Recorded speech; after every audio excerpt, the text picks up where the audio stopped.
Today we're going prospecting for Lode Gold, fluorspar, and arrowheads. I'm going to teach you guys, show you guys what to look for, what I look for, telltale signs, and you never know, I might get lucky. Alright, let's go.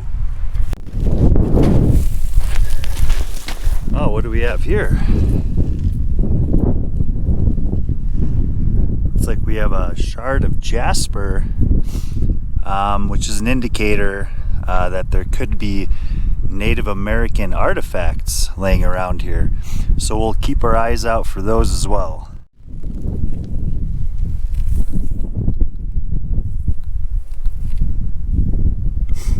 So we'll leave that there as an indicator, just so if we come back in this area or anybody else searches, they'll be able to see some shards and remnants, and it'll give them the knowledge to keep their eyes peeled. So we've already traced down a couple veins on this hillside behind me. Here on the lower part, you can see there's some white rocks. There's a scattering of quartz all along here, which tells me somewhere in here there could be a small outcropping that could be worth investigating. So you can already start seeing the floater quartz down here. And it's all in this band, about 8 to 10 feet wide. So we have a little bit of rose quartz. This is showing a tiny bit of iron mineralization. However, it's not exactly what we're looking for. So this being a fairly obvious quartz exposure, my guess is that the old timers did see this, and chances are that it wasn't anything interesting or of paying quality. So we'll just take a quick look around here, make our own assessment, and move on. It's starting to look a little bit more interesting. It's coming out right here. So there's a few indicators that I look for that this particular area could be an area that old Native Americans may have settled and or camped. We're way up in the mountains, down in this kind of gulch wash, and this is one of the only areas. Down here we have a whole clump of willows, which indicates that there's either a spring or it's holding water. Now why that's important is because, for one, drinking purposes, cooking, water is always important, but also if it pools water, it brings in animals from all the mountains and hillsides to come drink out of there. So hunter-gatherers may have, hit up on these ridges. Here we have a kind of a flat, smoother area above this where we found those two shards, and this is a prime spot to search for artifacts. Just walking along, here's a piece of some kind of interesting different float. It's oxidized black. It's probably manganese oxide. It's in a schist quartz with schist layers, and this black oxide is curious. Here we have a small reef exposure, and there's a couple more things that catch my eye. Here at first we see some glimmery, but that's just a mica schist. However, right next to it there's a really weird globby quartz. This one piece, well here, this one, you can see that tiny iron banding within the quartz, and the gold likes to grow within that in this in this particular region. So this is starting to look a lot more interesting. We have a little bit of limonite growing here. There was a piece that had some more red in it. Here we go. Now this is looking a lot more interesting, starting to have little vugs within the ironized zone. Here and here. This is curious. Now this would be worth investigating. Write the coordinates down in my book and we'll assess this at some later date. But it's starting to look curious. So we're below that manganese oxide float, and in the same swath we're starting to get more metamorphosed rock, and it looks like we have different rock types coming together, which is always a good indicator. Now here you can clearly see a quartz seam in this stone, banded by just mica schists, and there's super foliated gneiss in this region as well. Here's the bigger boulder.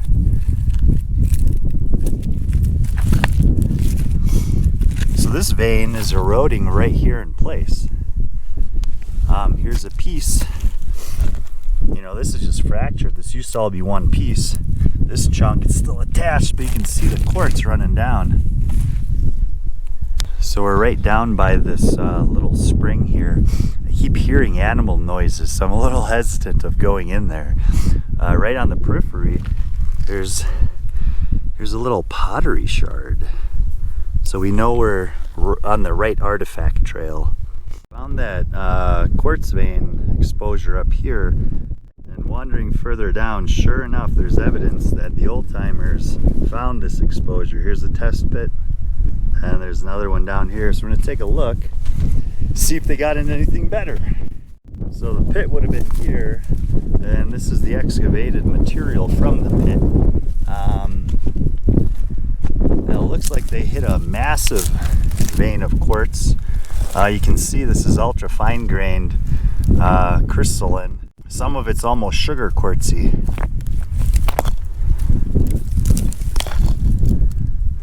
But again, it's not particularly mineralized. There's a little bit of iron on this guy. It's always good to keep a lookout. You know, I found that exposure up there. They dug these pits down here, and just because an old timer was here and put in a little effort doesn't mean that he saw and noticed everything.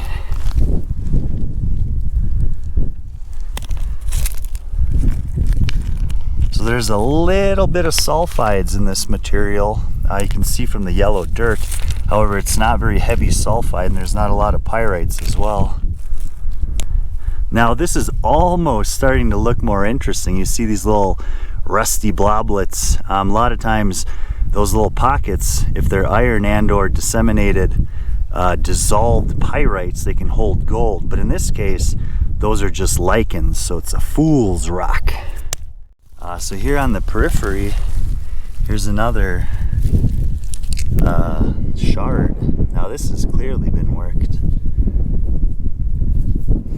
So we're gonna keep looking around on this hillside before we head out to the next prospect to see if we can find any arrowheads. So that's pretty close, and it's a great indicator, and it's right next to the spring here. It's a pretty deep cut little wash arroyo. It's really hard to tell if it's man-made or not. Its location would indicate that it could be natural. Ooh, here it cuts down to bedrock.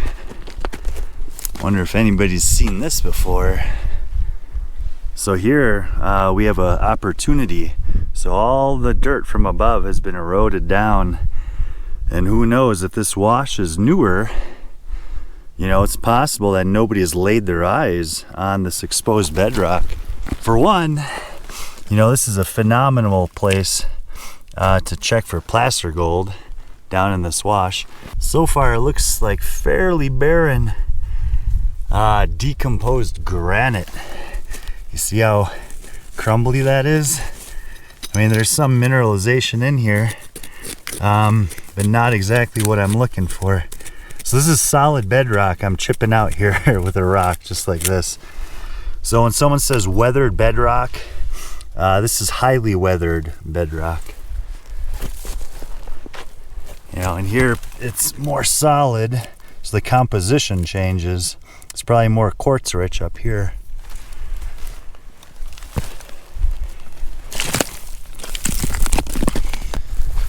Here's another bedrock exposure, and if you're in a gold bearing creek and you see bedrock this rough, see how the cracks run perpendicular to the flow?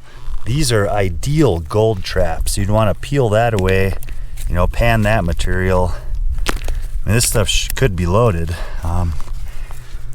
Should actually take a sample. So we'll follow this up and see where it goes. The gulch, this V up here, the water, probably snowmelt, funnels down, and there's a rock dam. I bet you that builds up water, and once it lets loose, it washes out here below.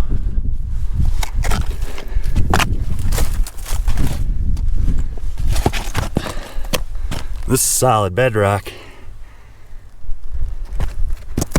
Pretty interesting.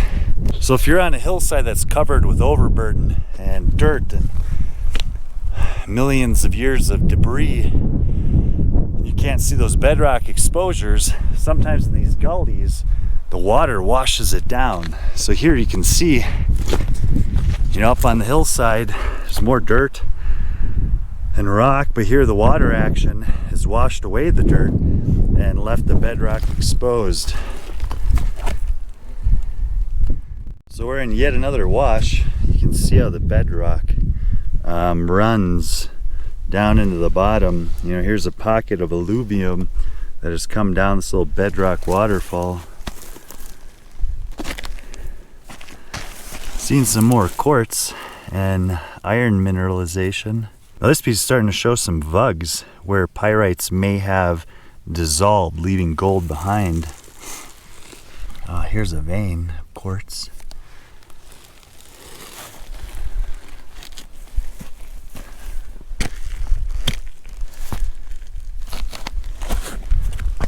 What the heck is this? Wow, now this is interesting. It has little mites all over it. But you can see these little limonite pockets. It's got some mica as well. These little limonite pockets up here, those little vugs. Now this is interesting. We're gonna keep that one.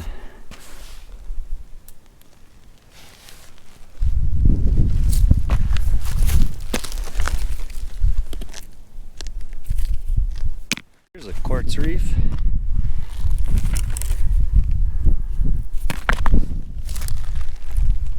Just trying to find the right one. Oh, this whole hillside is scattered with quartz. A big old reef. We'll explore that in just a minute. I want to continue up here a little bit more.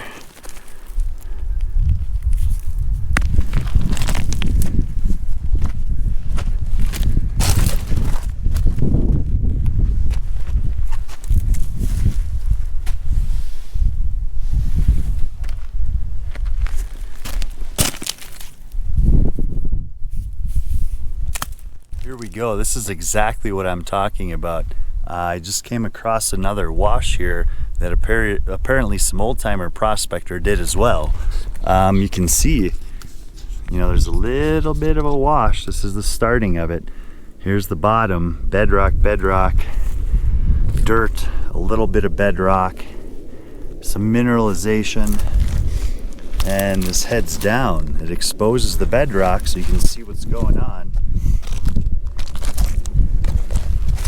Following this down, and boom, look at this. Some old-time prospector, you know, probably did this exact same thing 150 years ago, and let's see what he may have found. You know, he saw some indicator, something interesting, which caused him to dig this big old test pit here, and you never know. This could have turned into a rich bonanza. So this looks pretty boring. I see what he found. You know, here's a country host rock, and typically where these plains meet a different rock type, we sometimes have enrichment, and you can see we go from here to here. There's a seam right in the middle. And this can be a mineralized vein. And then here all of a sudden we have a sulfide deposit. So it's possible they were chiseling at this crumbly material, hoping it would turn into a vein. and to me it looks like it did not. So anyway, that's pretty cool. It's a perfect example. I didn't know this was here, and somebody prospected the wash, found something interesting that led them to dig a test pit. So here's the test pit tailings. Here's the test pit right on the edge of the wash. And here's an old timber. Looks notched, so there may have been a cabin somewhere up here. We'll have to look for the cabin. Ooh, here's a cool old square nail. Look at that. We'll leave that guy here. And then it looks like maybe some prospectors came in afterwards, because here we have a newer roundhead nail. So either, you know, this could have been in the 20s. Here's another square nail.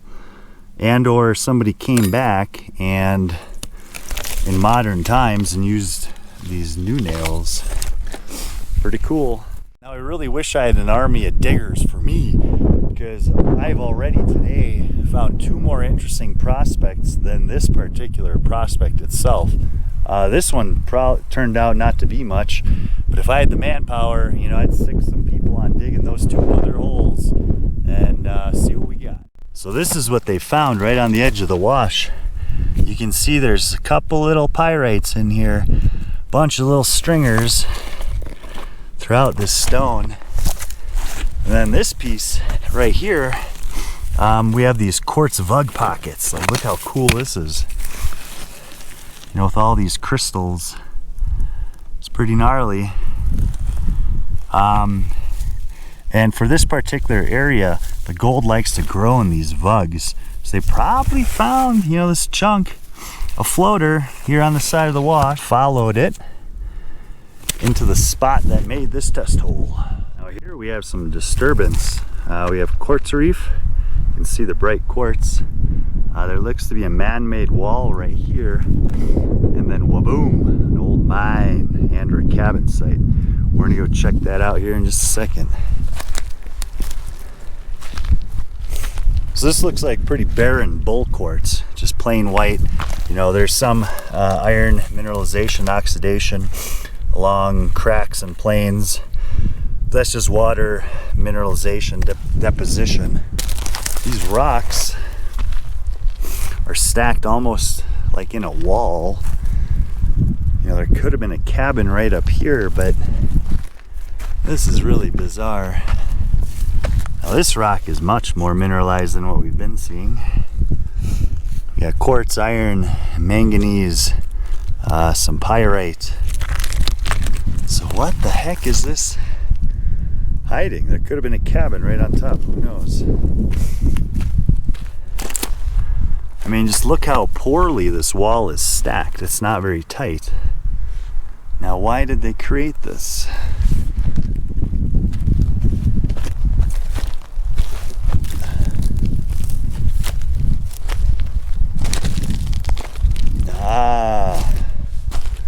Bastards.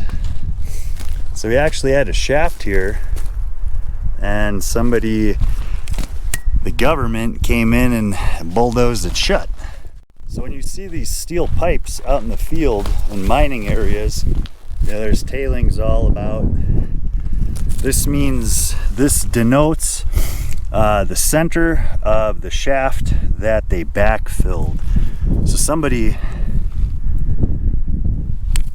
came in here and bulldozed all this material back into the hole and capped it. This is what they call reclaiming. Now, for some reason, I see another pit over here. They didn't do anything with this one. Big old bull quartz. Here's another test pit.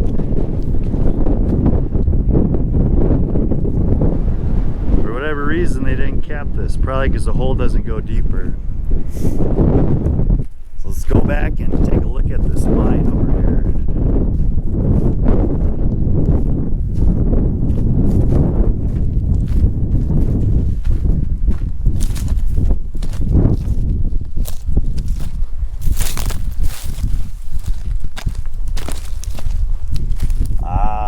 I see.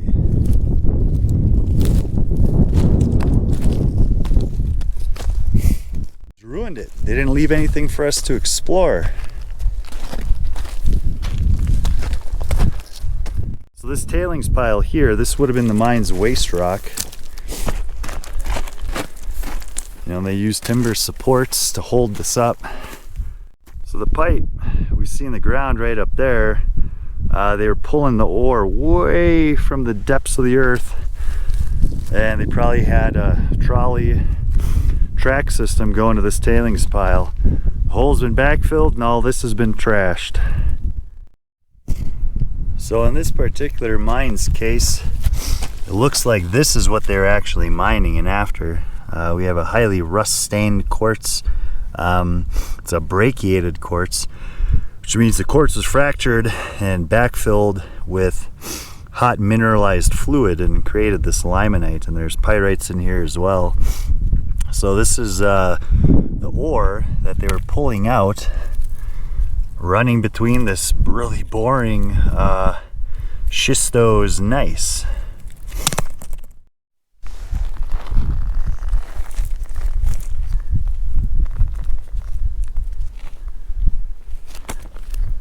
So it looks like this is an actual mass of the vein. So here you have the country rock, waste, tailings. Here's the vein. Now it was a little bit thicker than that. So it looks like 2.5 to 3 inches wide. And this is the stuff. This is the stuff they were mining. You can see a little bit of bornite in here. But so seemingly boring nothing rock, and then there's a fissure and a seam, boom, there you have your values. This is a pretty hefty specimen as well.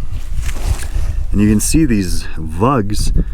That usually indicates that they're backfilled with pyrite, and the pyrite oxidized out. At depth, it very well can turn back into pyrites and heavier sulfides, creating it much harder to process. Pretty cool. Ore we found at the shaft. You can see this bedding plane, this really pot-marked brown iron hematite-y looking stuff is a limonite, and that's where the gold grows. Here's a really thick vein of it. You know, it's not as disseminated, but this is the stuff. Now I imagine out of this whole rock, there's probably values in this as well, but I bet you this limonite crusting right here, this stuff, is the richest. Here's another look at the rest of the vein. You can see we have some iridescence. See if we can chop a piece off to take home and pan.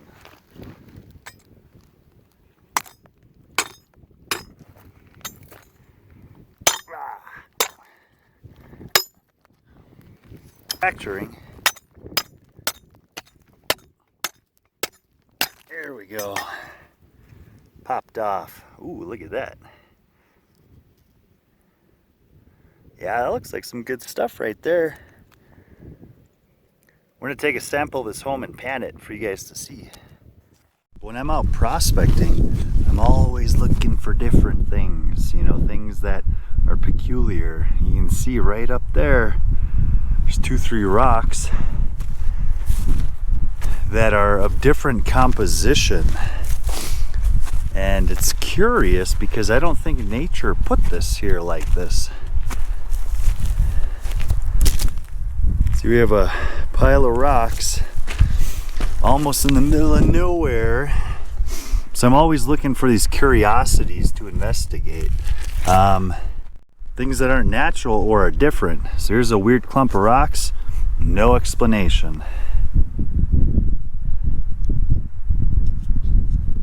So who knows who placed these rocks here? They might have been a subtle marker, and from looking around, it's possible they were indicating some mineralization. Here's a magnetite, there's a hematite chunk.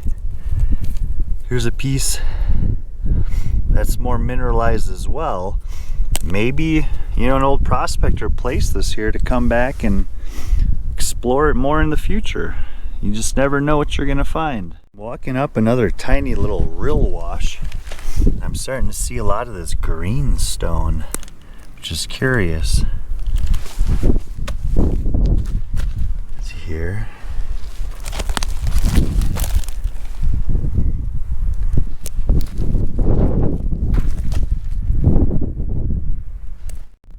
This one kind of looks a little purple in there. What's this one? Oh wow, cool. See that green here? And then green and purple. That's fluorite. So you just never know what you're gonna find. I always have an open mind. And who knows, I might find a fluorite deposit up here. Keep your eyes peeled. Nice. Check that out. That's pretty cool. Still chasing this fluorite and greenstone in the same wash here. Pretty curious material. This is almost like fluorospar. There's just bunches of it. Oh, look at that. Here we got a cool jasper. It's like a leopard jasper. And this is again a Native American flint knapping tool making artifact. Pretty cool. I'd really like to find this fluorospar deposit. This stuff makes some really nice cabbing material.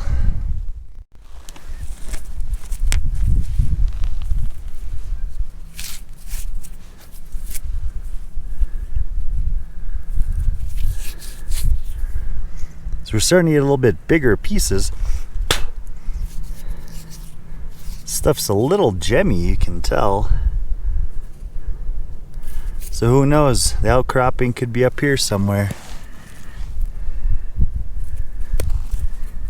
I'm not seeing a whole lot of greenstone or this fluorospar float beyond this point. I'm not seeing much of anything up there. So chances are it's eroding somewhere out in this line, so one would have to come in and do some digging, scraping, and trenching to see if they could uncover the vein. But so I followed the float all the way up to where it stopped, which was right in here somewhere, and then you got to start digging. So it looks like we came upon another test pit here. Let's take a look. Whoa, check that out. Down in a solid bedrock. I'm gonna take a look around to make sure it's safe. Okay, this pile's not too big.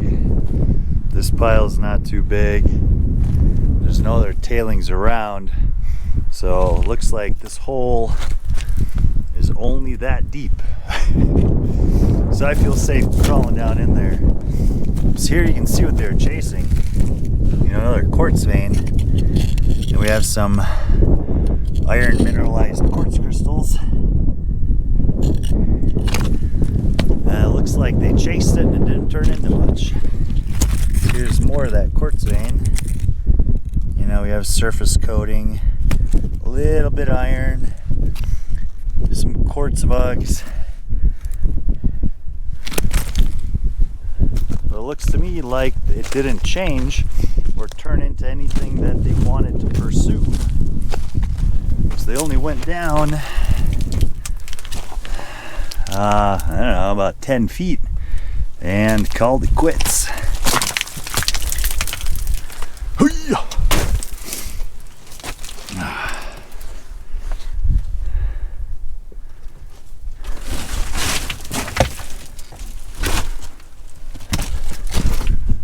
So you can see all kinds of little quartz and iron stringers.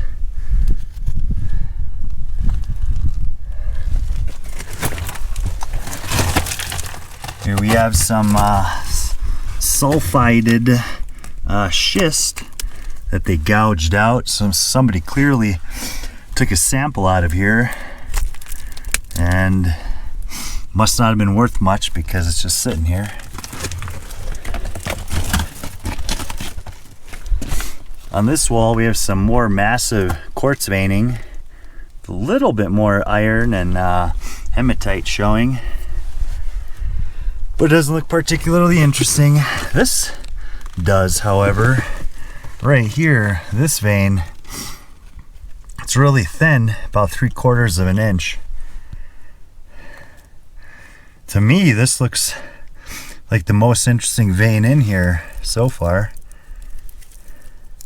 It's quartz, it's got a little bit of vuggy, limonite vugs in there. So I wonder if you can follow it all the way across here.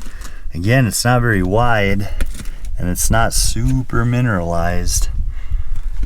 But to my eye, this looks like the vein I would sample right in here. Let's see what it looks like at the surface.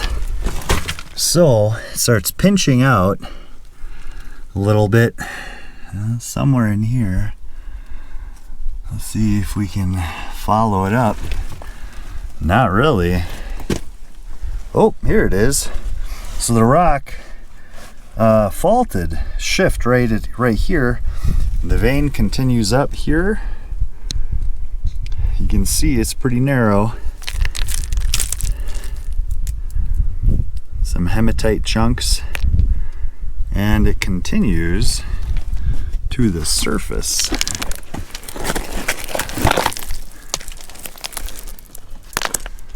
Somewhere in here. So you're looking for these tiny, goofy exposures. Ah, there it is, all the way up top. You can see there it is again. So you're looking for that exposure at the top and hoping that the vein widens out and gets enriched further down. In this case, clearly it didn't.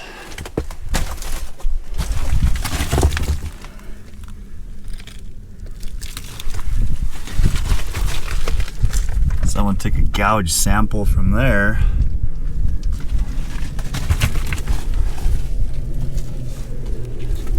Now I am finding some interesting cavities in here. Check out this mass of hematite. Got iron stained quartz. And it leads into this vug in the wall. Look at these crystals.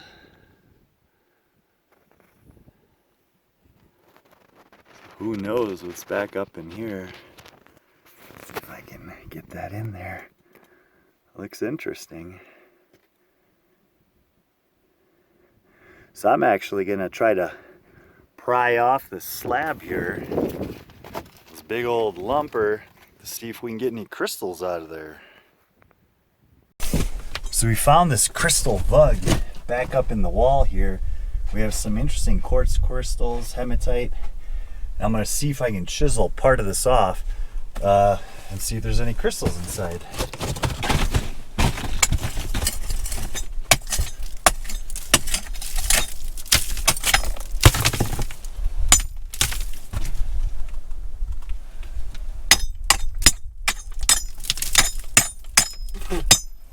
Shoot. I'll see if we can pop it. So I need some bigger tools. It's not gonna go. Now this actually looks like some pretty interesting stuff. It's just there's not a lot of it. Just a small little glory hole pocket. You know, it doesn't go very far. Some of the mineralization looks right, and even if there are no metal values in it, there's certainly some nice crystals.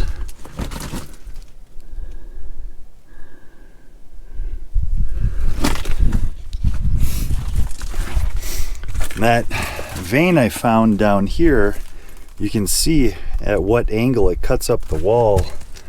Right here. It bends, goes all the way to the surface. Hopefully we can get out.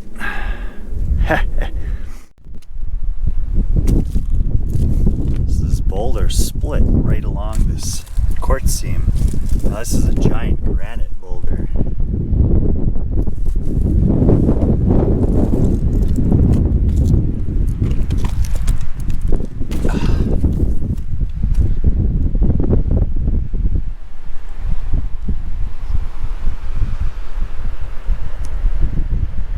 beautiful little quartz crystal.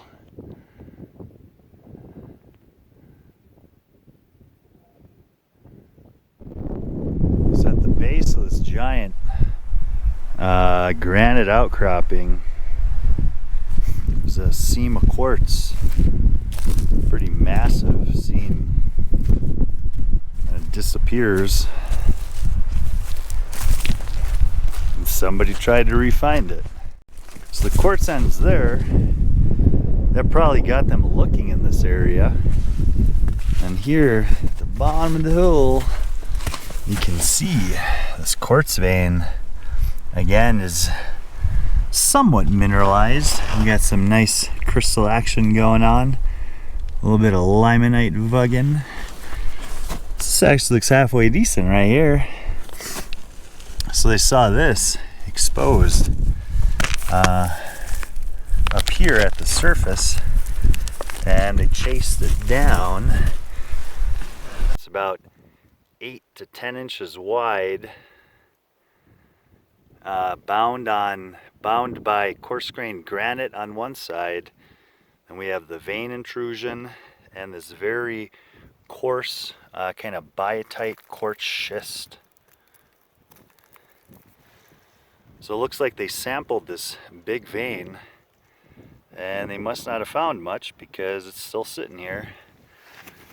You just never know though. Here we have a nice little sulfide pyrite pocket, and you just never know. Maybe they assayed one area that didn't show. Maybe the prospector found a bonanza and died on his way home in a robbery. You just never know with these things. Pretty cool. Came out right at the surface here, barely visible at the base of these giant granite boulders. Another beautiful quartz specimen we just found. Check out all these little micro points. So cool.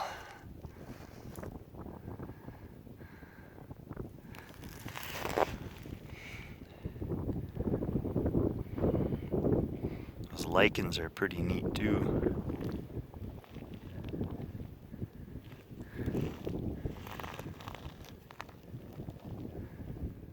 Here we go. Now this is what the kind of stuff you're looking for.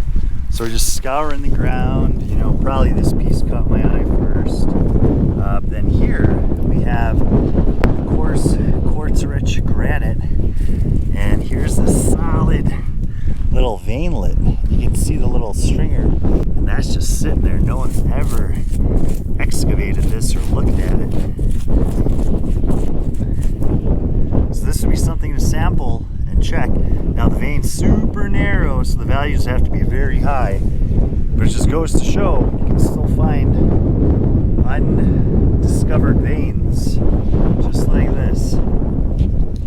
See, it looks like right in here could be a nice little spot to hide to get out of the wind. Right here. Ooh, check that out.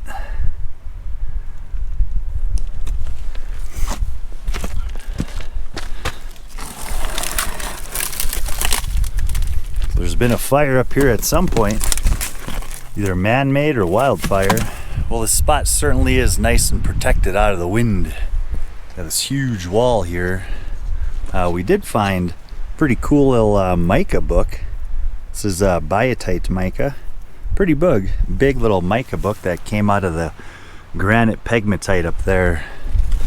Now you can tell that some animals come hide out of the weather in this beautiful nook. If I had to, this would be a great place to build a lean-to and a shelter. Here you can see we have some remnant scat from a mountain lion. So that's a little scary. He's eating his meals down here. This one actually has bone fragments in it. Let's see if we can tell what he ate. There's a tooth. Who knows? Anyway, he had himself a nice lunch. I don't want to be the next lunch he has.